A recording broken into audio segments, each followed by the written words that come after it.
আগামী সপ্তাহে বিধানসভার অধিবেশন ডেকে ধর্ষণ বিরোধী বিল পাস করাবেন বলে জানিয়েছেন পশ্চিমবঙ্গের মুখ্যমন্ত্রী মমতা ব্যানার্জি। বিস্তারিত ডেস্ক রিপোর্টে।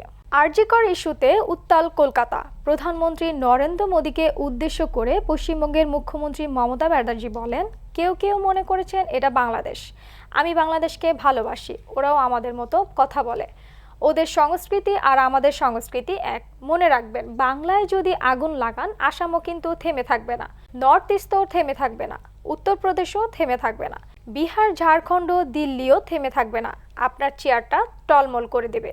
কলকাতার আরজিকর মেডিকেল কলেজ ও হাসপাতালে তরুণী চিকিৎসককে ধর্ষণ ও খুনের প্রতিবাদে মঙ্গলবার পশ্চিমবঙ্গ ছাত্র সমাজের ডাকা নবান্ন অভিযানে পুলিশি অত্যাচারের অভিযোগে আজ বুধবার 12 ঘন্টার বাংলা বন্ধের ডাক দিয়েছিল বিজেপি। রাজ্য সরকারের তরফে মঙ্গলবারই জানিয়ে দেওয়া হয়েছিল, ধর্মঘটের কোনো প্রভাব যাতে না পড়ে তার জন্য সচেষ্ট থাকবে প্রশাসন। বুধবার পরিস্থিতি নিয়ন্ত্রণের জন্য মোতায়েন করা হয়েছিল বিশাল পুলিশ বাহিনী, র্যাব ও কমব্যাট ফোর্স।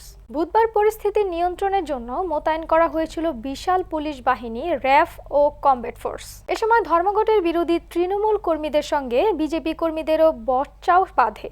রেল ও সড়ক অবরোধ করতে গিয়ে পুলিশের সঙ্গে ধস্তাধস্তি হয়, আটক করা হয় একাধিক বিজেপি নেতাকে।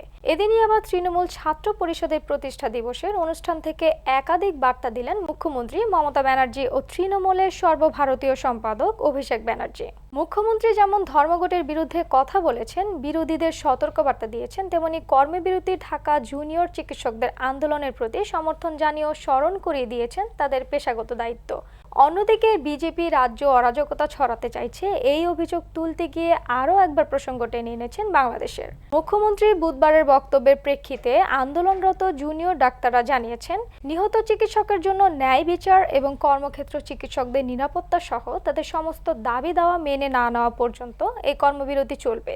কেউ যদি মনে করেন বাইরে থেকে এসে বাংলাকে অচল করবেন, বাংলাকে অশান্ত করবেন, তারা মনে রাখবেন, বাংলার মৃত্যু নেই, বাংলা অচল হয় না, বাংলা সচল থাকে। প্রত্যেকটা লোককে যারা মেরেছে খুঁজে বের করা হবে এবং প্রত্যেকের আমরা চাই শাস্তি হোক।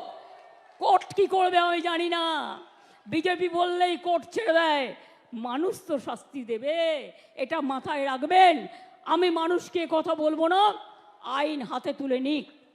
আফরোজা রোজ, ইটেন প্রাইম টিভি, ঢাকা।